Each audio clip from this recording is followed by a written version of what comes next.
Good to see you here. How are you feeling? Good, yeah. Yeah? Yeah, it was great. That was crazy. You're doing very well for yourself. Are you living the dream? It's going okay. Yeah, Yeah. I'm loving it. Absolutely. And of course, we have to talk about Downton Abbey. The biggest shock of the series, of course, was your on-screen wife, Lady Sybil, dying. Tell us what the reaction from the fans was like. What was it like? It's pretty crazy. Twitter went a bit mad. That's because that's what I saw, yeah. Yeah, that was pretty insane. And I just did a Q&A back in London the other day, and a lot of fans turned up, and they said, how could you do it? I said, I don't write the script, okay? I just do what happens in the show. And they're like, I can't believe you did it. I didn't strangle her. Did you watch it? She died of eclampsia. But yeah, it was huge. It was a huge storyline and a bit crazy. Yeah. Of course. And what's next for Branson? Like, will he find romance again, or? I don't know. I think a lot of people, and what I loved about Branson and Sybil was that they were kind of star-crossed lovers. And the fact that they've thrown in the fact now he's got a small baby, she's gone. I don't know what's going to happen. Well, I do. But you can't tell us. I can't tell you. But I think, the one thing he has to look after now is the welfare of his child, and that's paramount. And I think that'll take precedent over any of his political beliefs. Yeah, that's what I was going to say. But what's going to happen to the baby? Yeah, well, I think it was said in an episode, actually, it might have been the episode that was shown last Wednesday, it was the fact that he says, like, I'm not going to let the only thing I have left of my wife go, She's the only thing I have left to remind me of Sybil. So a lot of people, this is rumours that he's going to give the baby to Matthew. Mary, I couldn't see that happening. I think a lot of the fans know that as well. I was laughing there because you were kind of telling us that you have little doll babies on set, of course, and there's like rotation of real babies. Yeah, changing the sleep cycles. Yeah, it must be mad. It must be like a crash sometimes on set. It is, yeah. And then when they are awake, you actually watch because the boom mic. Obviously, they're at that age where they're focusing, so you can watch the babies are watching the boom, so you know exactly who's going to talk next. Because they're really like, oh. And of course, you told me that you sometimes have to check if it's real. Well, yeah, because they give you they take the real baby out, obviously, because they work on a very tight time schedule, given that they're days old, and they're divas. Yeah. They don't want to work full days. They're ridiculous. So they sometimes put in a false baby. And, sometimes when you have that and they go, and cut, you go, oh, here you go, and throw it to the props guy. But sometimes you do, and it's only happened with the false one, thank God. But I'll go, check that, hang on, no, that's not real. Yeah. Okay, that's fine. Okay. And that was you have to, yeah. Of course you would. Of course you would. I love that, as if you're normally, no, I never check. I'm just throwing babies all around again. Do you know I caught you on a movie the other night, Rewind? Oh yeah, very different. Is that tougher to play a character like that? In ways it's easier, because it's a lot more fun to play an absolute psycho. Of course it's not like yourself, and or it might be.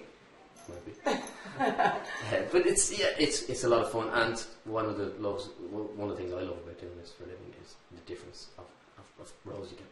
Yeah, of course, and the change. Yeah, I mean, going from obviously I hadn't even done Downton when I did Rewind. Yeah, and working with Amy was great fun as well. Yeah. Yeah, so, I mean, I my hair in that is pretty questionable. Yeah, that was my decision as well. I really regret that. It's terrible hair. Well, your hair looks fabulous today. Oh, thank you. You look fabulous. Very James Bond, I must say. It's Tom Ford. You look very good. Yeah. I saw you in GQ and Vanity Fair. You've done shoots like that. Yeah. How do you find that side of the business? It's never really happened for me before, And suddenly you rock up to these shoots and they're for amazing. Vanity Fair? Yeah, that was pretty cool. That was pretty cool. It's not like, that was I won't mention anyone. I was about to say. Yeah. Glenda burns bridges. Yeah. But it's completely different, as you say, from being on set. So you kind of have to. But you don't shy away from it. No, and the great thing is a lot of the time, it's starting off by doing group shots like that as well. Like the Downton day for GQ was just crazy. Like you're all around, it's mental. Yeah. You're trying to control 10 of us, and guys as well, given free reign on clothes. It's like, alright, we're worse than women. Of course. Yeah. And what about with the shots? You vulnerable fighting over a pair of pants. Of course, I want those. Yeah. My bum looks better. But like when I suppose you see the final shot, it's like, gee, I look good. It has to be kind of cool. It is. I thought the GQ shoot was just out. That was pretty cool. And Vanity Fair as well. Yeah. So you have to keep yourself trim. I can see by you are. So I'm you have trying to do that. Yeah, but with Christmas coming up. A couple extra runs, I think. Yeah. And you're doing a movie with John Cusack and Elijah Wood. Yeah. So is movies the future, or? I don't mind. It's whatever's really grabs you as a script. I mean, that script, Grand Piano, is really different. Something that's really exciting, and the way it's shot is very different to anything I've done before, and that's what really appealed to me there. And obviously the cast. I mean, also has Alex Winter in it, who you'll probably last really remember as the other side of Bill and Ted's Bogus Adventure. Oh my God, okay, yeah. And rumour is that they're going to do another one. Wow. Very good. Yeah. And listen, it's great to have you here in Red Homes today, bringing all the Christmas cheer to everyone. Yeah. Are you home for Christmas? Will you be in Killarney? I'll definitely be home for Christmas. Yeah. And even going down the streets, such memories. Like those windows are iconic. Yeah, the fact that I'm here to open is a real honour, and I'm really delighted to do it.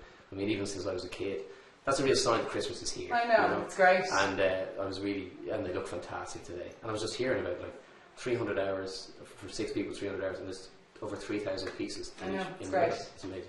And of course, your family, your mom, your brother, you've a little babby in the family My now. sister had a baby, Isabel, gorgeous, and she rocked up. Yeah, she didn't look too impressed. She slept through most of it, but yeah, so she's not your biggest fan. Not she's yet. not yet. Yeah, exactly. Yeah. She's the only one. She's going to be livid because we got her in a shot, and I don't think she'd be happy. It's not her best side. It's her sleeping side. Alan, I just want to wish you the best. Fair play to you. You're doing really well, and everyone's very proud of you. And keep it going. Thank you very much. Come on. Cheers. Cheers. Have a nice Christmas. And you too. Merry Christmas.